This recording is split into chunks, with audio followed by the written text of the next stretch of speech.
جب امریکہ کے آخری فوجی افغانستان سے نکلے تو طالبان جنگجوؤں نے کابل ایئرپورٹ پر ہوائی فائرنگ کر کے جشن منایا۔ افغان خواتین کے لیے امریکی فوج کا انخلا غیر یقینی صورتحال اور خوف و ہراس کے نئے دور کی نشاندہی کر رہا ہے۔ طالبان نے اسلام کے دائرے میں رہتے ہوئے خواتین کو کچھ حقوق دینے کا وعدہ کیا ہے، تاہم اسکول جانے یا باہر کام کرنے جیسے بنیادی حقوق جلد ہی چھینے بھی جا سکتے ہیں۔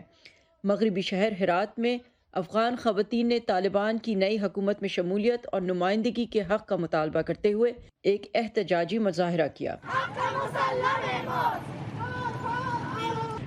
میں یہ کہنا چاہتی ہوں کہ مجھے 20 سال پہلے اسکول کی طالبہ ہونے کے جرم میں گھر پر رہنے پر مجبور کیا گیا تھا، اور اب 20 سال بعد ایک ٹیچر اور عورت ہونے کے جرم میں۔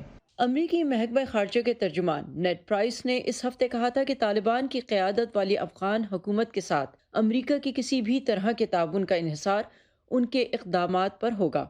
What we will be looking to when it comes to the issues that you've raised, including جب ہم ان مسائل کے بارے میں غور کریں گے جو آپ نے اٹھائے ہیں، جس میں ممکنہ امداد کا معاملہ شامل ہے، تو اس کے لیے نئی افغان حکومت کے اقدامات مد نظر رکھے جائیں گے، خاص طور پر ان امور میں جن کا ہمیں بہت احساس ہے، جیسے محفوظ راستہ فراہم کرنا، خواتین، لڑکیوں اور اقلیتوں سمیت افغانستان کے عوام کے حقوق کا احترام، اور ایک ایسی حکومت جس میں سب شامل ہوں۔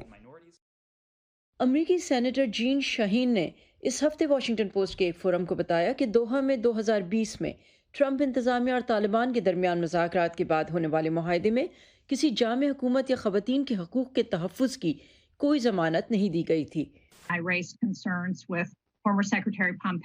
میں نے سابق سیکریٹری پومپیو اور سفیر خلیل زاد سے ان خدشات کا اظہار کیا تھا کہ مذاکرات میں خواتین کی نمائندگی نہیں ہے۔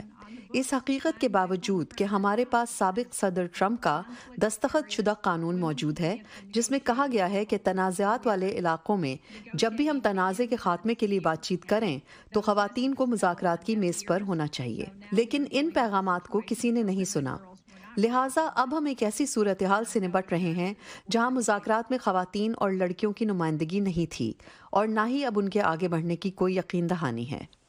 جلاوطنی میں رہنے والی ایک سابق افغان جج نے اس فورم کو بتایا کہ افغانستان میں سرگرم کارکن خواتین کیا کہہ رہی ہیں۔ وہ افسردہ ہیں، وہ بے بس ہیں، وہ اپنے لیے کچھ نہیں کر سکتی، بلکہ اب وہ دوسروں پر انحصار کر رہی ہیں۔ یہ بھی ایک طریقہ ہے کہ آپ خود کو ایک خود مختار عورت سمجھیں اور پھر اچانک خود کو ایک ایسی صورتحال میں پائیں جہاں اب انہیں گھر کے مردوں پر انحصار کرنا پڑے گا۔ بیشتر کو خدشہ ہے کہ طالبان سن 1996 کے اپنے پرانے ظالمانہ طرز حکومت کی جانب لوٹ جائیں گے۔